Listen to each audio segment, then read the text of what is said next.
जब प्रभु का नाम आए तो दोनों हाथ उठा के मस्ती के साथ तालियों की सेवा देते हुए सभी लोग मस्ती में झूम उठे प्रभु श्री राम के सामने कि हम प्रभु के श्री राम का गुणगान कर रहे हैं। इस तरह से कंजूसी ना करिए, ताली बजाने में और जयकारे बोलने में तो बिल्कुल कंजूसी ना करिए। यही हमारी प्रार्थना है आप सभी से कि जब भी प्रभु का नाम आए तो तालियों की सेवा देकर, अगर कुछ भी नहीं कर सकते तो हाथों से तो खूब ताली बजाएं। बोले जय श्री राम, जय श्री राम। अब भगवान शंकर जी कहते हैं उमा मतलब पार्वती, ध्यान से सुनो, मैं भगवान राम के आने का कारण बताता हूँ कि भगवान राम धरती पर जन्म लेकर क्यों आए। कहते एक बार भगवान के दो द्वारपाल थे, जय और विजय। जय और विजय द्वारपाल थे भगवान के। तो ऋषिगण सनकादि ऋषि आए भगवान से मिलने के लिए, और जब सनकादि ऋषि आए तो जय और विजय ने उन्हें अंदर जाने से रोक दिया। वो द्वारपाल थे, भगवान अंदर थे, तो जब भगवान के सामने सोचे हम जाएं मिलने तो रोक दिए, जाने नहीं दिए अंदर। और जब भगवान को जाने से रोके तो ऋषिगणों ने कहा कि देखो हमें मत रोको, क्योंकि हम तो भगवान के भक्त हैं और भगवान की तरफ से आदेश है कि आप जब भी आना चाहें मिलने के लिए तो आ सकते हैं। फिर भी जय और विजय ने नहीं माना, उन्हें जाने नहीं दिए। क्यों नहीं जाने दिए? क्योंकि उन्हें अभिमान हो गया था कि हम तो भगवान के द्वारपाल हैं। कहते हैं जब जाने नहीं दिए, जब भी भगवान से भक्त को नहीं मिलने दिया जाता तो यही हाल होता। जय विजय जब रोके तो सनकादि क्रोध में आ गए। क्रोध में आकर श्राप दे देते हैं कि जाओ तुम 3 जन्मों तक राक्षस की योनि में जन्म लोगे। इतना श्राप दिए क्योंकि उन्हें अहंकार आ गया था। इसलिए व्यक्ति जो हैं, जैसे हम सब लोग हैं, अगर पद का अहंकार करेंगे तो पतन निश्चित है, जैसे जय और विजय के साथ हुआ। तो हमारी प्रार्थना है कि कुछ भी अगर भगवान हमें पद प्रतिष्ठा मान सम्मान दे रहे हैं तो हमें अभिमान नहीं करनी चाहिए। बस प्रभु से प्रार्थना करें, हे प्रभु हमें अभिमान ना आए, प्रेम हो भक्ति हो पर अभिमान कभी ना हो। जय और विजय ने अभिमान किया तो सनकादि ऋषियों ने उन्हें श्राप दे दिया कि तुम 3 जन्मों तक, वो भी परिवार सहित 3 जन्मों तक राक्षस की योनि में जन्म लोगे।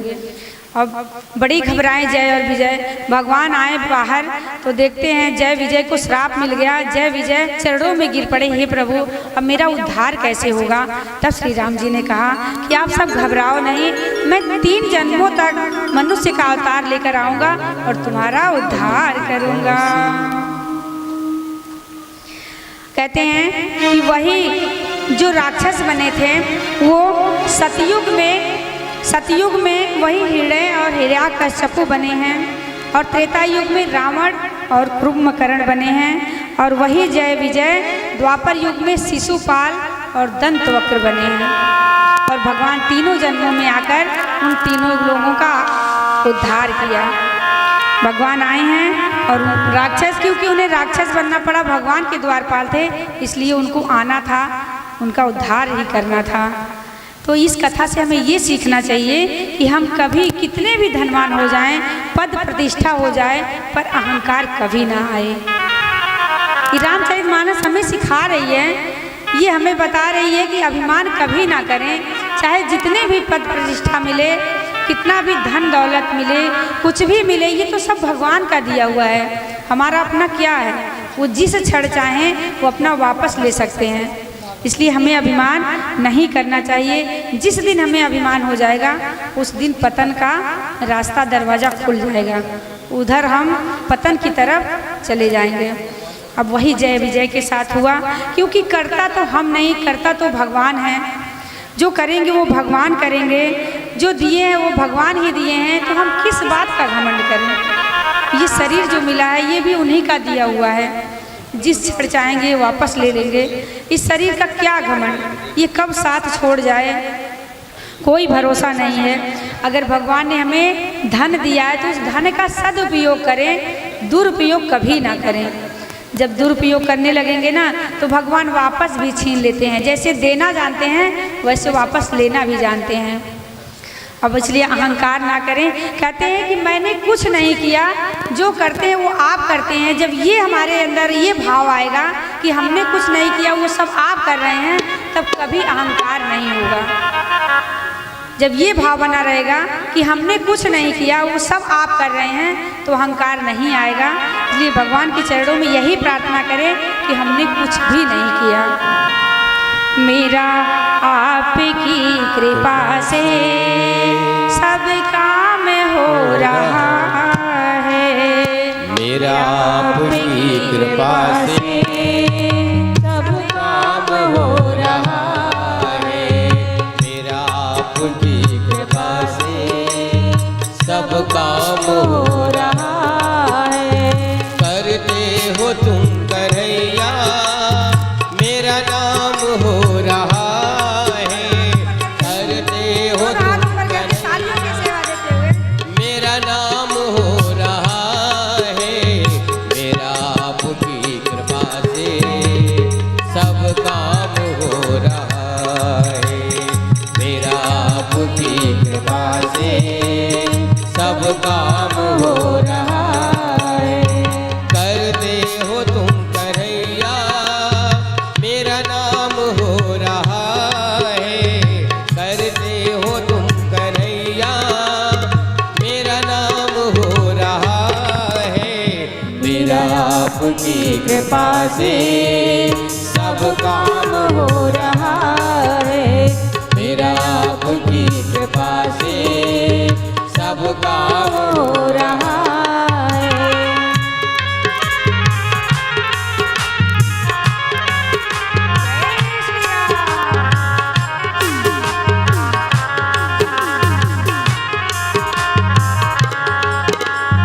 पतवार के बिना ही मेरी नाव चल रही है। पतवार के बिना ही मेरी नाव चल रही है। हैरान है ज़माना, मंजिल भी मिल रही है। हैरान है ज़माना, मंजिल भी मिल रही है। करता नहीं मैं कुछ भी, करता नहीं मैं कुछ भी, सब काम हो रहा है। मेरा आपकी कृपा से सब काम हो रहा है। करते हो तुम कन्हैया, मेरा नाम हो रहा है। करते हो तुम कन्हैया, मेरा नाम हो रहा है। मेरा आपकी कृपा से सब काम हो रहा है। मेरा आपकी कृपा से सब काम हो रहा है। मेरा आपकी कृपा से सब काम हो रहा है।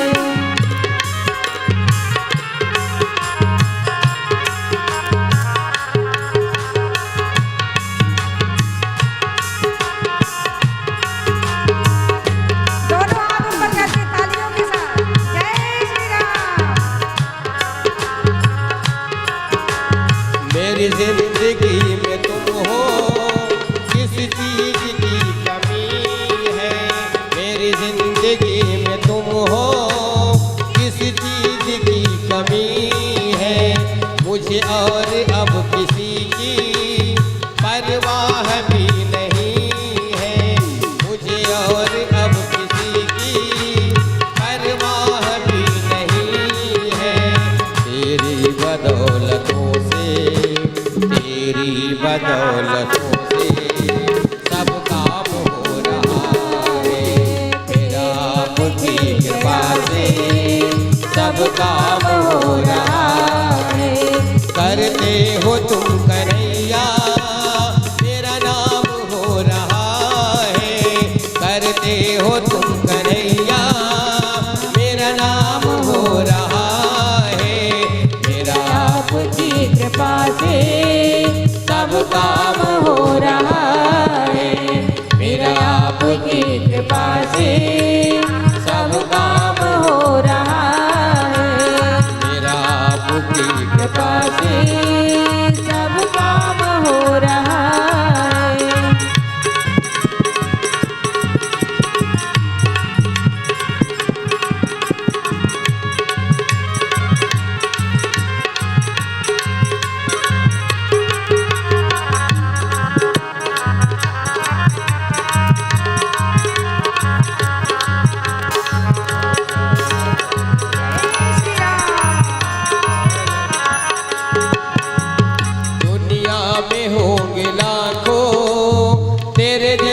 कौन होगा, दुनिया में होंगे लाखों, तेरे जैसा कौन होगा, मुझ जैसा बंदा परवर, भला ऐसा कौन होगा, मुझ जैसा बंदा परवर, कौन ऐसा होगा। थामा है तेरा दामन, थामा है तेरा दामन, आराम हो रहा है, तेरा है तेरा दामन, आराम हो रहा है, मेरा आपकी कृपा से सब काम हो रहा है। वो करते हो तुम कन्हैया, मेरा नाम हो रहा है, करते हो तुम कन्हैया, मेरा नाम हो रहा है, मेरा आपकी कृपा से सब काम हो रहा है, मेरा आपकी कृपा से सब काम हो रहा है, मेरा आपकी कृपा से सब काम हो रहा है। बोलो बांके बिहारी लाल की, बोलो राधा रानी सरकार की। देखिए, जब ये भाव मन में बना रहेगा कि हमने कुछ भी नहीं किया, जो करते हैं आप करते हैं, तो मन में अभिमान नहीं आएगा। और लोग ये सोचते हैं कि ये हमने किया, हमने कुछ भी नहीं किया। जो भी करने वाले हैं वो प्रभु श्री राम मेरे कन्हैया करने वाले हैं, और कहते हैं मेरा नाम वही कर रहे हैं, मैंने कुछ भी नहीं किया। इसलिए सबसे यही प्रार्थना है कि अभिमान मन में कभी ना आए, और भगवान से यही प्रार्थना रहे कि करने वाले तो आप हैं, मेरा क्या, मैं तो कुछ भी नहीं हूँ। अब भगवान भोलेनाथ बताते हैं कि भगवान के जन्म लेने के कई कारण हैं। ये कारण तो ये भी था, और दूसरा कारण है कि भगवान को एक बार नारद जी ने श्राप दिया था, तब भगवान को आना पड़ा। अब कहती हैं माता पार्वती जी कि नारद जी ने, क्योंकि नारद जी माता पार्वती के गुरु हैं, तो अपने गुरु के बारे में ऐसा सुनती है, तो माता पार्वती कहती हैं कि मेरे गुरु ने ऐसा क्यों किया, वो आशीर्वाद क्यों दी, वो क्यों श्राप देते हैं। तो कहते हैं शंकर जी, नारद श्राप दीन एक बारा, कल्प एक तेहि लगी अवतारा, गिरिजा चकित भई सुन काना, नारद वैष्णो मगध मुनि ज्ञान, कारण कौन श्राप मुनि देना, पाया अपराध रमापति केना, राम सिया राम सिया राम जय जय राम, राम सिया राम सिया राम सिया राम, राम सिया राम सिया राम जय जय राम, राम सिया राम सिया राम जय जय राम। यह प्रसंग मोहि कहूँ पुकारे, मुनि मन मोह आचरज भारे, राम सिया राम जय जय राम, राम सिया राम सिया राम जय जय राम, राम सिया राम जय जय राम, राम सिया राम जय जय राम।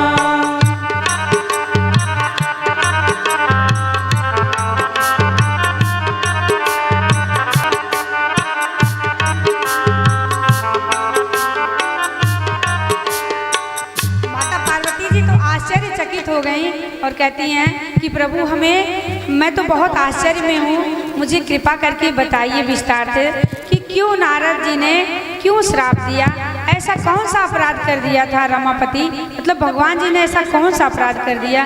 क्योंकि देखिए माता पार्वती का विश्वास, गुरु पे अगर विश्वास हो तो माता पार्वती के जैसा, क्योंकि वो कहती हैं कि वो तो मेरे गुरु हैं, वो तो हमेशा नारायण नारायण प्रभु का ध्यान करते हैं, उनका जाप करते हैं, भला वो श्राप क्यों देंगे, कृपा करके हमें बताइए। तब प्रभु भोलेनाथ कहते हैं, बोले बिहसी महेश तब ज्ञानी मूढ़ न कोई, जेहि जैस रघुपति करहि तब सो तस तेहि छन होई। भोलेनाथ हंसकर बोलते हैं, कहते हैं कि ज्ञानी ना तो कोई ज्ञानी है और ना ही कोई मूर्ख है।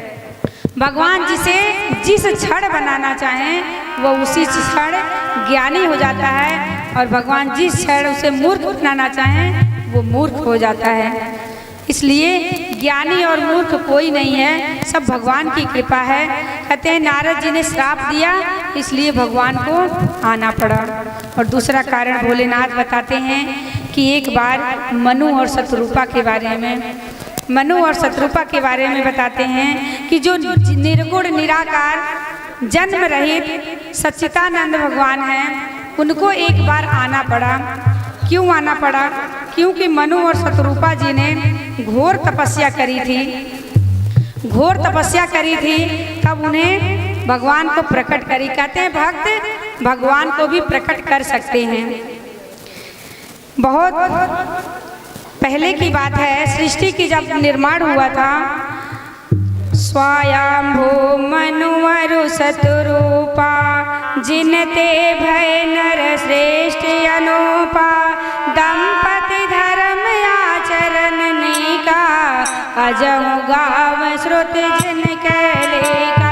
राम सिया राम सिया राम सिया राम, राम सिया राम सिया राम जय जय राम, राम सिया राम सिया राम सिया राम, राम सिया राम सिया राम सिया राम। उत्पाद सुत तासो, ध्रुव हरि भगत भयो सुत जासो। राम सिया राम सिया राम सिया राम, राम सिया राम सिया राम सिया राम। लघु सुत नाम प्रिय व्रत ताहि, वेद पुराण प्रशंसहि जाहि। राम सिया राम सिया राम जय राम, राम सिया राम सिया राम जय राम। राम सिया राम सिया राम, राम सिया राम सिया राम जय राम। एक कारण ये भी था कि कलयुग के पापों को हरने वाले और कल्याण करने वाली बड़ी सुंदर सी कथा है, जो मनु और शत्रुपा, जिससे अनुपम सृष्टि का निर्माण हुआ है। कहते हैं इनके बहुत ही आचरण, बहुत ही सुंदर आचरण है। इनकी प्रशंसा वेद और पुराण भी करते हैं आज भी। कहते हैं कि जिनकी मर्यादा का गुणगान आज भी वेदों में किया जाता है। इनके पुत्र उत्तानपाद छोटे पुत्र प्रियव्रत थे।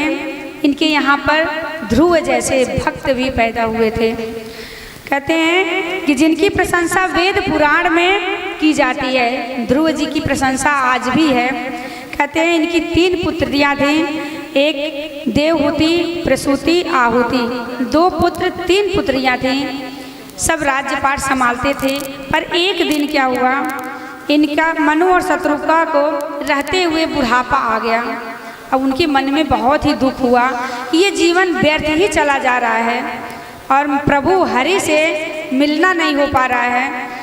क्यों ना प्रभु के भजन करने में और समय बीते, जो भी बचे हैं समय, ये भगवान का ध्यान करते हुए बीते। तो अपने बेटे को सारा राज्यपाट सौंप दिए, वो भी जबरदस्ती सौंप कर वहाँ से चल दिए। और कहाँ गए?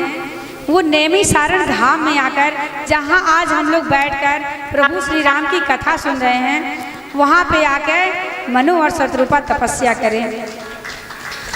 कई हजारों वर्ष तपस्या करती हैं मनु और शत्रुपा जी। कहते हैं कि जब भक्ति सच्ची होती है तो भगवान को भी आना पड़ता है। मनु शत्रुपा ने इतनी घोर तपस्या नैमी सारण धाम में की कि पहले तो कंदमूल फल खाकर रहे, फिर कुछ दिन के बाद कंदमूल फल खाना भी छोड़ दिए, केवल जल ग्रहण करते थे। और कुछ समय उपरांत जल का भी त्याग कर देते हैं, केवल वायु पे रहते हैं। और एक पैर से कई हजारों वर्ष तक तपस्या करी। तपस्या करते करते एक बार क्या हुआ, भोलेनाथ और ब्रह्मा जी आए। कहते हैं कि वरदान मांगो।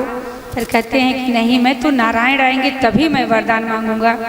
कई बार ब्रह्मा जी और शंकर जी आए, लेकिन विचलित नहीं हुए। तब अंत में जाकर श्री लक्ष्मी नारायण भगवान को ही आना पड़ा। बोले लक्ष्मी नारायण भगवान की जय हो। जैसे ही प्रभु ने आवाज लगाई, जैसे ही आवाज लगाई कानों से होकर हृदय तक पहुंची। जो सूखा हुआ शरीर था वो मानो फिर से तरोताजा हो गया। पता ही नहीं लग रहा था कि इतने वर्षों से तपस्या कर रहे हैं। एक शब्द जैसे ही भीतर गया कानों के द्वारा, उनका शरीर फिर से एकदम तरोताजा हो गया। लगता था कि अभी अभी घर से आ रहे हों। और प्रभु श्री राम, प्रभु नारायण जी कहते हैं कि वत्स वरदान मांगो, क्या चाहिए आपको। मनु शतरूपा जी ने कहा, हमें और क्या चाहिए, हमें तो आपके दर्शन हो गए, दर्शन मात्र से मैं तृप्त हो गया, मुझे और कुछ नहीं चाहिए। फिर लक्ष्मी नारायण जी ने कहा कि आप जो भी वरदान मांगना चाहते हैं मांग लीजिए। तब मनु और शतरूपा जी ने कहा कि हमें अपने जैसा एक छोटा सा पुत्र दे दीजिए। अब प्रभु श्री राम जी कहते हैं, अपने जैसा पुत्र मैं कहाँ से लाऊं। चलो ठीक है, तथास्तु, मैं अगले जन्म में आपका पुत्र बनकर आऊंगा। बोलिए जय श्री राम। जय श्री राम। भगवान श्री लक्ष्मी नारायण भगवान तथास्तु करके अंतर ध्यान हो जाते हैं और वही मनु शतरूपा अगले जन्म में दशरथ और कौशल्या के रूप में अयोध्यापुरी में जन्म लेते हैं।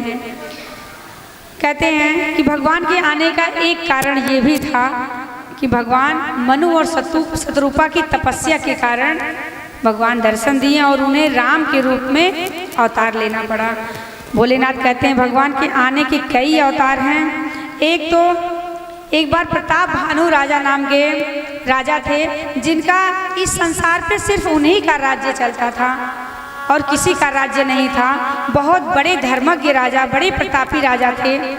वो बहुत से धर्म के काम करते थे, प्रतिदिन दान, गरीबों को भोजन कराना और बहुत से तालाब, कुएं बनवाना और संतों के लिए दर्शनार्थ मंदिर भी बनवाए थे। उनके राज्य में सारी प्रजा बहुत ही सुखी थी। प्रताप भानु के राज्य में जो था सभी लोग बड़े संतुष्ट थे, लेस मात्र का भी पाप नहीं था। कहते हैं कि जो भी धर्म करते थे वो सब भगवान को अर्पित करके करते थे। प्रताप भानु जो भी धर्म का काम करे सब समर्पित कर दे भगवान की चरणों में। इतने धर्मज्ञ राजा थे। पर क्या हुआ, एक दिन महाराज घोड़े पे बैठकर शिकार खेलने चले गए और जब शिकार खेलने गए तो वहाँ एक मोटा सा, और कहाँ गए, विंध्याचल के जंगल में चले गए। जंगल में शिकार खेलते खेलते गए, वहाँ एक मोटा सा सूअर दिखाई पड़ा। राजा जी ने सोचा कि चल के इसका शिकार करते हैं और उसके पीछे पीछे चले। वो कभी दिखता और कभी इधर उधर घुस जाता जंगल में। अब उसके पीछे पीछे चलते चलते घनघोर जंगल में चले गए। राजा घनघोर जंगल में गए पर वो कहीं जाके लुप्त हो गया, किसी गुफा में घुस गया तो राजा जा नहीं पाए। तो फिर वहाँ से वापस हो गए। उनके मन में बड़ी ग्लानि हुई कि हमने शिकार नहीं कर पाया। फिर भी वो वापस जब आते हैं तो रास्ता भटक गए, रास्ता भूल गए। अब भूल गए और वो प्यास के मारे, भूख के मारे व्याकुल थे। तब उन्हें एक कुटिया दिखाई दी। उस कुटिया में देखते हैं एक संत थे और संत क्या थे, वो उन्हीं के हराए हुए एक राजा थे। प्रताप भानु सभी राजा को हरा हरा के भेज देता था। जब हारे हुए उस राजा ने हार कर अपने राज्य नहीं गए, क्योंकि उन्हें बहुत शर्म लग रहा था कि मैं अपने राज्य कैसे जाऊं, तो जंगल में आकर साधु का वेश बनाकर रहने लगे। जब प्रताप भानु को देखे तो वो साधु जो था, कपटी साधु, वो तो पहचान गया पर राजा प्रताप भानु नहीं पहचान सके, क्योंकि वो साधु के वेश में था। उन्हें लगा कि इस घोर जंगल में साधु के अलावा कौन हो सकता है। उन्हें लगा ये बड़े तपस्वी साधु हैं। और जब वहाँ गए, प्रणाम किए, वो साधु जो था कपटी साधु, वो पहचान गया और बैठने के लिए कहा और कहा आप विश्राम करिए, आज रात हो गई है, आज की रात यहीं पे विश्राम करिए और सुबह चले जाइएगा। अब तो और उनका विश्वास बढ़ गया कि सच में कोई बहुत बड़े धर्मज्ञ, प्रतापी, बहुत ही साधु संत हैं, क्योंकि इस जंगल में हैं। अब क्या करते हैं, प्रताप भानु कहते हैं महाराज हमें अपना शिष्य समझकर अपना कृपा करके अपने नाम बताइए। अब क्या करता है वो कपटी साधु, देखिए क्या नाम बताता है, कहता मेरा नाम एक तनु है। अब महाराज प्रताप भानु को लगा, कहते हैं कि कृपा करके हमें अपने नाम का अर्थ बताइए, इस नाम का क्या अर्थ है। तब उसने कहा, देखिए सारी सीमाएं लाग गया, झूठ बोलने की सारी सीमाएं लाग गया। कहता है कि जब से इस सृष्टि का, ये सृष्टि जब से बनी है तब से मैंने इस देह को फिर बदला नहीं है, दूसरी देह धारण नहीं की। कहता है, आदि सृष्टि उपजी जबहि तब उत्पत्ति भई मोरी, नाम एक तनु हेतु तेहि देह न धरी बहोरी। कहते हैं जब से इस सृष्टि का निर्माण हुआ है, उत्पत्ति जब से हुई है तब से मैंने इस शरीर को त्यागा ही नहीं, एक तनु, मैंने एक ही तन धारण किया है। अब तो प्रताप भानु की श्रद्धा विश्वास और भी बढ़ गया और चरणों में गिर पड़े कि आप तो बहुत बड़े तपस्वी हैं, कृपा करके हमें एक वरदान दीजिए, मैं आपसे कुछ मांगना चाहता हूँ। देखिए लालच, प्रताप भानु के मन में लोभ आ गया। उनको किसी चीज़ की कमी नहीं थी, वो पूरे भारत पे एक ही राजा थे, धन धान्य से सब चीज़ों से संपन्न थे, पर उनके मन में लालच आया। उन्होंने कहा कि हम आपसे मांगते हैं कि मैं कभी भी मरूं ना। कहते मैं कभी मरूं नहीं और मुझे कोई हरा ना पाए और मैं कभी बूढ़ा भी ना हो। अब ये बताइए कोई ऐसा है पृथ्वी पे जो मरे ना या सदा जवान रहे? ऐसा कोई नहीं है। पर प्रताप भानु को आज लोभ सवार हो गया। उन्होंने भक्ति नहीं मांगी कि हे नाथ मुझे प्रभु की भक्ति दे देना, मुझे प्रभु से प्रेम दे देना। उन्होंने प्रेम भक्ति नहीं मांगी, उन्होंने मांगा कि मैं कभी मरूं ना। अब वही प्रताप भानु कहते हैं कि जब मन में लोभ आता है तो पतन का रास्ता बन जाता है। आज प्रताप भानु के पतन का रास्ता तय हो गया। अब वो तो मन ही मन बड़ा प्रसन्न हुआ, क्योंकि वो कपटी साधु बना था। वो तो साधु असल में था नहीं, वो केवल बनावटी दिखावटी था। अब प्रताप भानु उन्होंने मांग लिया कि हमें, उसने कहा तथास्तु ऐसा ही होगा, पर एक बात की कमी है, थोड़ी सी परेशानी है, आपको वो चीज़ करनी होगी, जैसे जैसे मैं बताता हूँ वैसे ही करते जाओ। प्रताप भानु ने कहा कि आप जैसा कहेंगे मैं उसी तरह करूँगा। अब वो क्या करते हैं, कहते हैं, साधु कहता है कि आप ये बात तो पहले किसी से मत बताना, ये बात किसी से नहीं बताना, और जाके संकल्प कर लेना कि मैं कई हजार ब्राह्मणों को भोजन कराऊंगा। अब प्रताप भानु ने कहा ठीक है। कहते हैं लेकिन इसका रसोईया मेरा होगा, मेरा आदमी होगा। प्रताप भानु से कहते हैं कि ये जो रसोईया बनाएगा वो हमारा आदमी होगा। अब वो कपटी साधु कह रहा है कि रसोईया हमारा आदमी बनाएगा। और प्रताप भानु सुबह चले गए, राज्य में गए, घोषणा कराई कि ब्राह्मणों को भोजन कराना है, कई हजार ब्राह्मण को भोजन कराना है। अब सब चीज़ समय से हो गया। अब वो जो सुअर बना था वो कई रूप बदलता था, वो उस साधु का, जो कपटी साधु था उसका वो दोस्त था, वो रूप धारण कर लेता था। अब वो कपटी क्या किया, गया भोजन बनाया और भोजन में पशुओं का मांस बनाया और ब्राह्मणों का मांस मिला दिया। अब राजा सभी ब्राह्मणों को निमंत्रण देकर बुलाएं और उन्हें भोजन प्रसाद के लिए बैठाते हैं और अपने हाथों से प्रसाद जैसे परसते हैं और साधुगण एक और उठाकर खाने जाते हैं। तब तक आकाशवाणी होती है कि साधु संत रुक जाओ, ब्राह्मण रुक जाओ, क्योंकि इसमें संतों का मांस बना, ये खाने योग्य नहीं है। देखिए तब के तपस्वी इतने तपस्वी रहते थे कि उन्हें आकाशवाणी हो जाती थी कि रुक जाओ, इसमें ब्राह्मणों का मांस है। सारे ब्राह्मण क्रोध में आकर खड़े हो जाते हैं और प्रताप भानु को श्राप देते हैं। कहते हैं कि दुष्ट, तुमने मेरी तपस्या भंग करनी चाहिए, तुमने अधर्म करवाना चाहा, मैं तुम्हें श्राप देता हूँ कि जा तो परिवार सहित राक्षस की योनि में जन्म ले। अब जब श्राप मिला, अब तो प्रताप भानु कांप उठे कि ये क्या हो गया। प्रताप भानु समझ ही नहीं पाए, भाग के रसोइये में गए तो वहाँ जाकर देखते हैं ना तो रसोइया है और ना ही कोई भोजन है। अब प्रताप भानु क्या करे, अब संत का जो श्राप है वो तो खाली जा ही नहीं सकता, संत का श्राप कभी खाली जाता ही नहीं है। अब श्राप जो मिला, अब सारे राजा आए और प्रताप भानु को हराकर अपना अपना राज्य जीत लिए। प्रताप भानु, वही प्रताप भानु अगले जन्म में परिवार सहित रावण बना। प्रताप भानु रावण बनता है। और रावण के राज्य में क्या क्या होने लगा। रावण के राज्य में बाढ़े खल बहु चोर जुआरा, जय लंपट पर धन परिवारा, माँ नहीं मातो पिता नहीं देवा, साधुन सन करवा वही सेवा। राम सिया राम सिया राम जय राम, राम सिया राम जय राम, राम सिया राम जय राम, राम सिया राम जय राम, राम सिया राम सिया राम, राम सिया राम सिया राम। जिनके यया चरज भवानी, ते जाने हुन से चर सब प्राणी, अतिशय देखे धर्म के ज्ञाने, परम सवेत धराय कुलाने।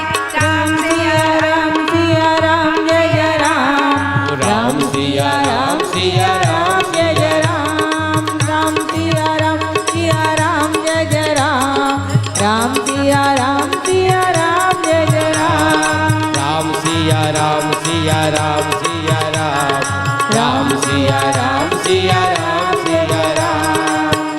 बोलिए जय श्री राम। जय श्री राम। अब रावण के राज्य में अत्याचार बढ़ गया। दुष्ट पराये स्त्री पराये धन पे नजर डालने लगे और चोर जुआरे बढ़ गए और माता पिता को मानते ही नहीं थे। साधु संतों से अपनी सेवा करवाते थे। रावण के राज्य में इतना अत्याचार बढ़ गया कि वो संतों से सेवा करवाने लगे। प्रभु भोलेनाथ कहते हैं कि हे भवानी, जिनके ऐसे स्वभाव हों उन्हें राक्षस ही समझना चाहिए। जैसे हम मनुष्यों के बीच में भी बहुत लोग होते हैं संत को नहीं मानते हैं, तो भगवान भोलेनाथ कहते हैं ऐसे लोगों को राक्षस ही समझना चाहिए कि ये राक्षस ही हैं। और जब अतिशय हो गई तो पृथ्वी माता कराहने लगी, पृथ्वी मैया कराहने लगी और वो व्याकुल होकर भयभीत हो गई और वह जाके गौ माता का रूप बनाकर प्रभु के पास जाती हैं। सभी देवगण सभी देवतागण बड़े व्याकुल हो गए हैं रावण के अत्याचार से। रावण के अत्याचार से इतने व्याकुल हुए और ब्राह्मण गौ माता सभी लोग ब्रह्मा जी के पास गए। और जब ब्रह्मा जी के पास जाते हैं तो ब्रह्मा जी कहते हैं कि देखो, आप लोग नारायण जी के पास जाइए, वही आपके कष्ट को दूर करेंगे। अब सभी लोग बैठ के विचार करते हैं कि नारायण मिलेंगे कहाँ। कुछ लोग कहते हैं नारायण तो क्षीर सागर में मिलेंगे और कुछ लोग कहते हैं कि प्रभु तो वैकुंठ में विराजमान है, प्रभु वैकुंठ में मिलेंगे। फिर प्रभु भोलेनाथ कहते हैं कि मैंने तो ये जाना है कि प्रभु को चाहे जहाँ से प्रेम से पुकारो भगवान वहीं प्रकट हो जाते हैं। हरि व्यापक सर्वत्र समाना, प्रेम ते प्रकट हो ही मैं जाना। भोलेनाथ कहते हैं कि प्रेम से अगर पुकारिए तो प्रभु वही प्रकट हो जाते हैं। अब सभी ने बैठकर प्रेम से स्तुति करनी शुरू कर दी। सभी ने स्तुति करने लगे। जय जय सुर नायक जन सुखदायक, प्रणत पाल भगवान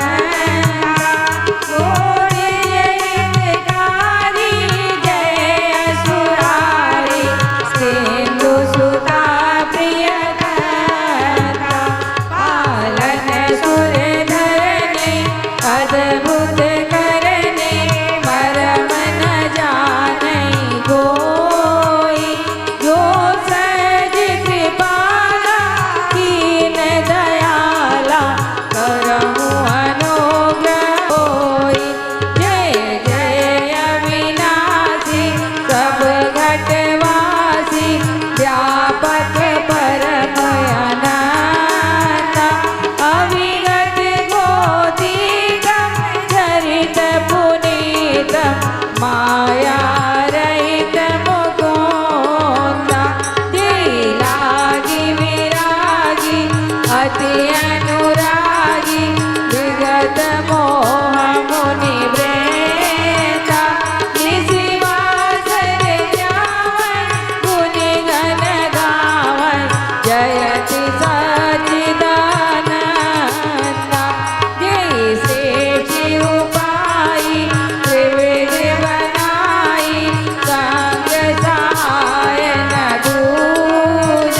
बोले श्याम रामचंद्र की जय।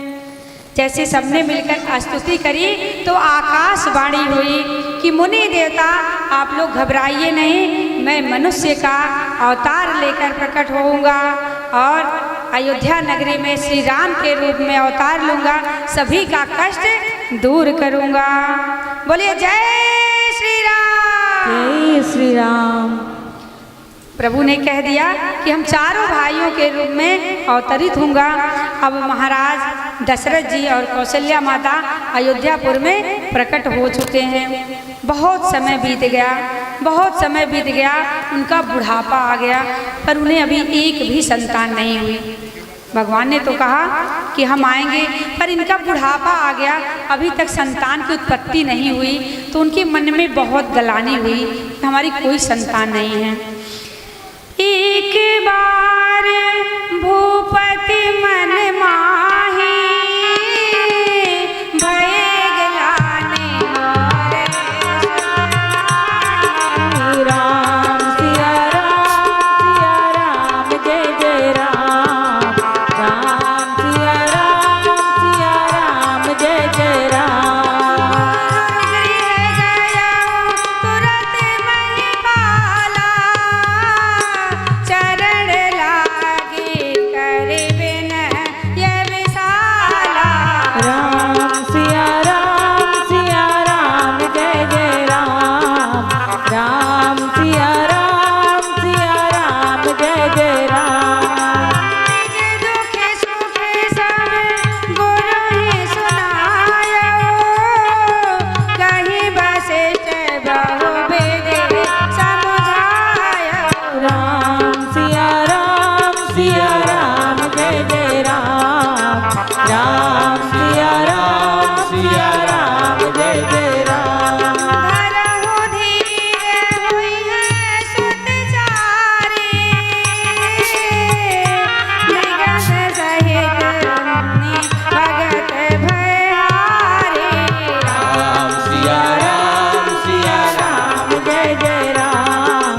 राम सिया राम जय जय राम। श्रृंगी ऋषि वशिष्ठ बुलावा, पुत्र काम सुख यज्ञ करावा। राम सिया राम जय जय राम। राम सिया राम जय जय राम। भगति सहित मुनि आहुति दीने, प्रगट अग्नि चलो कर लीने। राम सिया राम जय जय राम। राम सिया राम जय जय राम।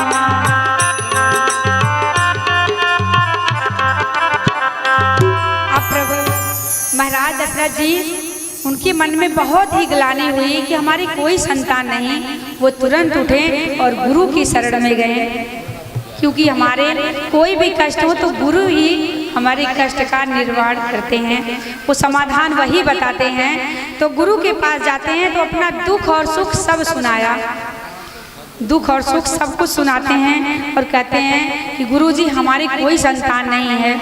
गुरुजी ने उन्हें धीरज धराते हुए कहा कि आप घबराइए नहीं, आपके चार पुत्रों की प्राप्ति होगी जो सभी तीनों लोकों में प्रसिद्ध होंगे। चार पुत्रों की प्राप्ति होगी। अब गुरु वशिष्ठ जी ने श्रृंगी ऋषि को बुलाकर पुत्र कामेष्टि यज्ञ करवाते हैं और यज्ञ से अग्निदेव भगवान खीर लेकर प्रकट होते हैं और खीर लेकर महाराज दशरथ जी को देते हैं। महाराज दशरथ जी अपनी तीनों रानियों को खीर खिलाते हैं और खीर खिलाने के बाद तीनों माताएं गर्भवती होती हैं और समय अनुसार वो दिन आ जाता है जब प्रभु के प्राकट्य होने का। जोग लगन ग्रहवार तिथि सकल भय चर अरु अचर हर्ष जुत राम जन्म सुख। अब वो समय आ गया, योग लगन ग्रहवार तिथि सभी अनुकूल हो गए, जड़ चेतन सब खुशी हो गए, सब खुशी से भर गए, क्योंकि अब भगवान का प्राकट्य होने वाला है। नवमी तिथि मधु मास पुनीता, शुक्ल पक्ष अभिजित हरिप्रीता। राम सिया राम जय जय राम। राम सिया राम जय जय राम। 8 दिवस अति शीतल घामा, पावन काल लोक विश्रामा। राम सिया राम जय जय राम। राम सिया राम जय जय राम। अब पवित्र चैत का महीना, तिथि नवमी की तिथि शुक्ल पक्ष अभिजीत नक्षत्र में भगवान श्री राम दशरथ जी महाराज के यहाँ पर प्रकट होते हैं। बोलिए जय श्री राम। जय श्री राम। अब चारों तरफ ढोल नगाड़े बजने लगे, आकाश से फूलों की वर्षा होने लगी, घमासान सभी लोग मिलकर स्तुति करने लगे।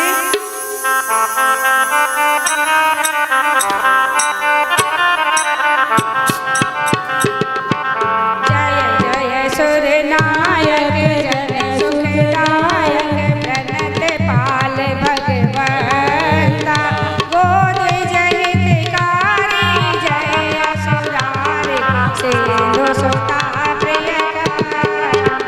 पालन सुर धरनी अद्भुत करनी, मरन जानई कोई, जो सहज कृपाला दीन दयाला, करहु अनुग्रह सोई। जय जय अविनाशी सब जगवासी, व्यापक परमानंद, अविरल गोदीतम चरित पुनीतम, माया रहित मुकुंदम, लीलादि विरागी अति अनुरागी, विगत मोह निवेदन, विधिवासर गावै गुण गण गावै, जयति सच्चिदानंद। जे सेठ उपाई त्रिविध बनाई, संग सहाय न दूजा, तो करऊं आधारी, जीत हमारी जाने भगति न पूजा। जो भव भय भंजन मुनि मन रंजन, गंजन विपद बरूदा, मनि वृंद बासुर कर्ण सयानी, सरल सकल सुनिवेद। जय जय सुर नायक जन सुखदायक, प्रणत पाल भगवंता, गोद जय हितकारी, जय असुरारि सिंधु सुता प्रियकर। सिंधु सुता प्रियकांता। विप्रधेनु सुर संतहित, लीन मनुजय अवतार, निज इच्छा निर्मित तनो, माया गुण गोपाल। भगवान आज ब्राह्मण, गौ देवता और सभी संतों के लिए भगवान ने मनुष्य का अवतार धारण किया। बोले जय श्री राम। जय श्री राम। जय श्री राम। जय श्री राम। अब जैसे ही सबने सुना कि भगवान का प्राकट्य हो गया है, सभी लोग बड़े आनंदित हुए और दास दासियां बधाई देने लगी। महाराज जी बधाई हो, बधाई हो महाराज जी, बधाई हो, बधाई हो महाराज जी, बधाई हो। कहते हैं सारी दास दासियां दौड़ कर आती हैं और बधाइयाँ बांटने लगती हैं। महाराज जी बड़े आनंदित होते हैं और अपना सब कुछ लुटा देते हैं, सब कुछ लुटा देते हैं। सभी दासियां कहती हैं, जन्मे है चारों भैया अवध आज बाजे बधैया, जन्मे चारों भैया अवध बाजे बधैया।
माताओं को ही खुशी है कि भगवान आज जन्म लिए हैं। क्या बात ये जो है। पिता समान सभी लोग बैठे हैं, भाई लोग, ये लोग नहीं खुशी मनाएंगे। भैया, जरा सभी आप लोग भी खड़े हो जाइए। और प्रभु श्री राम जी प्रकट हुए हैं तो थोड़ा जोरदार भैया, आप लोग भी तालियों खड़े के हो साथ जाइए। सभी लोग खड़े हो जाइए। बोले जय श्री राम। जय श्री राम। जन्म चारो भैया अवधपुर बाजे बधैया। जन्म चारो भैया अवधपुर बाजे बधैया।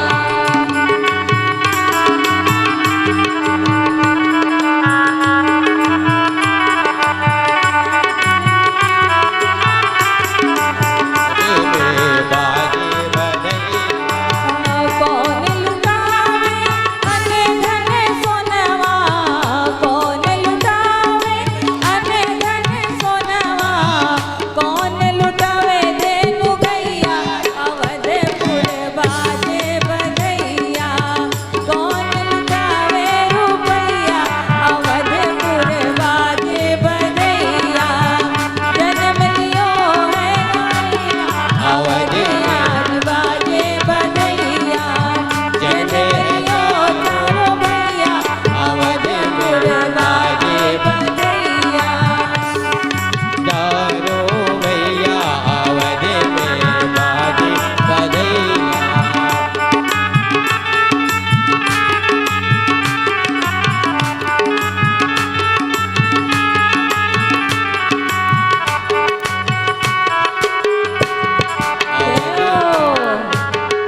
बधाई हो कौशल्या माई को, बधाई हो।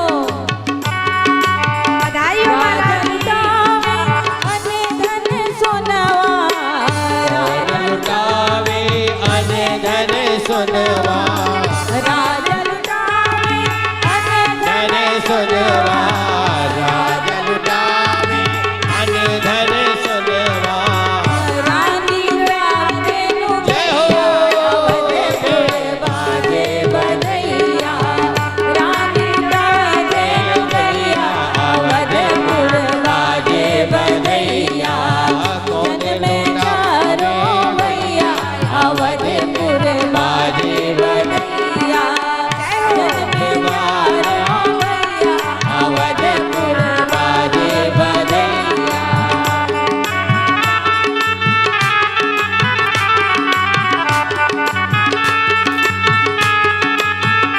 जय श्री राम।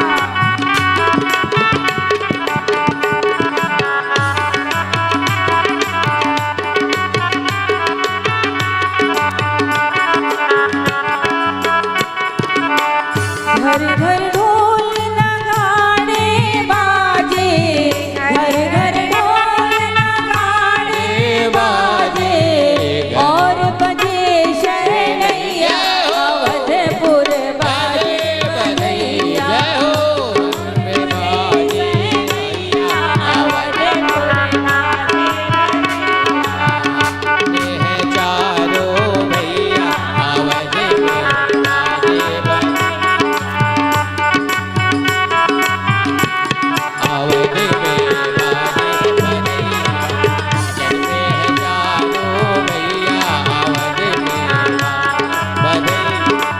बाजे बधैया, बाजे बधैया, बाजे बधैया, बाजे बधैया। जन्मे है चारो भैया अवध बाजे बधैया। जन्मे है चारो भैया अवध बाजे बधैया। जन्मे है चारो भैया अवध बाजे बधैया। जय श्री राम। चारो भैया अवध में बाजे बधैया। बोल से बतराओ चंद्र की।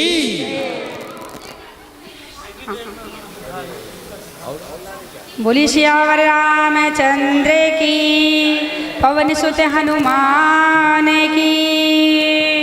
भगवान का प्राकट्य हुआ, हम सभी ने धूमधाम से उनका स्वागत किया। प्रभु श्री राम सबके जीवन में खुशियां भरे, सबके शरीर से जितने भी रोग कष्ट हों सभी दूर करें। भगवान से ये प्रार्थना है कि कि सभी का कल्याण हो, सभी का मंगल हो। अब हम लोग आरती में प्रवेश करेंगे।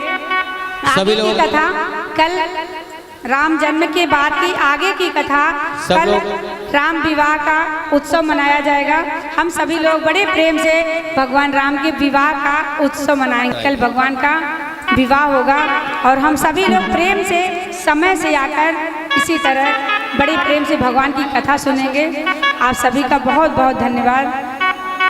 बोलिए जय श्री राम। बोलो बांके बिहारी लाल की, सच्चे दरबार की, बोलो राधा रानी सरकार की। जय हो। सभी लोग खड़े हो जाइए, सब लोग खड़े हो जाएं, सब लोग खड़े हो जाइए। आंटी जी को बुलाइए। चले आएंगे बिहारी, आएंगे। आएंगे बिहारी, चले आएंगे बिहारी। राधे राधे राधे राधे रटो चले आएंगे बिहारी। राधे राधे रटो चले आएंगे बिहारी। राधे राधे जाको चले आएंगे बिहारी। आएंगे बिहारी, चले आएंगे बिहारी। आएंगे बिहारी, चले आएंगे बिहारी। आएंगे बिहारी, चले आएंगे बिहारी। राधे राधे राधे राधे रटो चले आएंगे बिहारी। राधे राधे रटो चले आएंगे बिहारी। राधा मेरी मिश्री तो स्वाद है बिहारी। राधा मेरी मिश्री तो स्वाद है बिहारी। राधा मेरी मिश्री तो स्वाद है बिहारी। राधे राधे राधे राधे रटो चले आएंगे बिहारी। राधे राधे रटो चले आएंगे बिहारी। राधा मेरी गंगा तो धार है बिहारी। राधा मेरी गंगा तो धार है बिहारी। राधे राधे राधे राधे रटो चले आएंगे बिहारी। राधे राधे रटो चले आएंगे बिहारी। राधे राधे रटो चले आएंगे बिहारी। ए राधा मेरी मिश्री तो स्वाद है बिहारी। राधा मेरी मिश्री तो स्वाद है बिहारी। राधे राधे राधे राधे रटो चले आएंगे बिहारी। राधे राधे रटो चले आएंगे बिहारी। राधे राधे रटो चले आएंगे बिहारी। राधे राधे रटो चले आएंगे बिहारी। राधे राधे रटो चले आएंगे बिहारी। राधे राधे रटो चले आएंगे बिहारी। राधे राधे रटो चले आएंगे बिहारी। बोलिए जय श्री कृष्ण भगवान की, राधे रानी सरकार की। बोलिए सियावर रामचंद्र की जय हो। अब आइए जाके जोर जार डाला, अब जाके लगा है जयकारा बढ़िया। इसी तरह लगाते रहिएगा। बोले जय श्री राम। जय श्री राम। अब आइए चलिए आरती करते हैं आरती और करें सब कल लोग। फिर समय से भगवान राम की कथा शुरू हो जाएगी और सभी लोग बड़े प्रेम से आनंद के साथ प्रभु की कथा ग्रहण करिएगा। और कल भगवान राम का विवाह होना है तो समय से सब लोग आ जाएंगे। बोलिए जय श्री राम। जय श्री राम। मन में बसा कर तेरी मूर्ति उतारो मैं रघुवर तेरी आरती। मन में बसा कर तेरी मूर्ति उतारो मैं रघुवर तेरी आरती। उतारो मैं रघुवर तेरी आरती।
मृगेन्द्रहारं सदा वसन्तं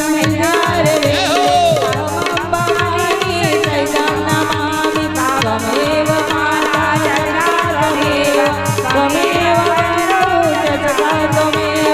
त्वमेव विद्याधरं त्वमेव सर्वं मम देवदेवा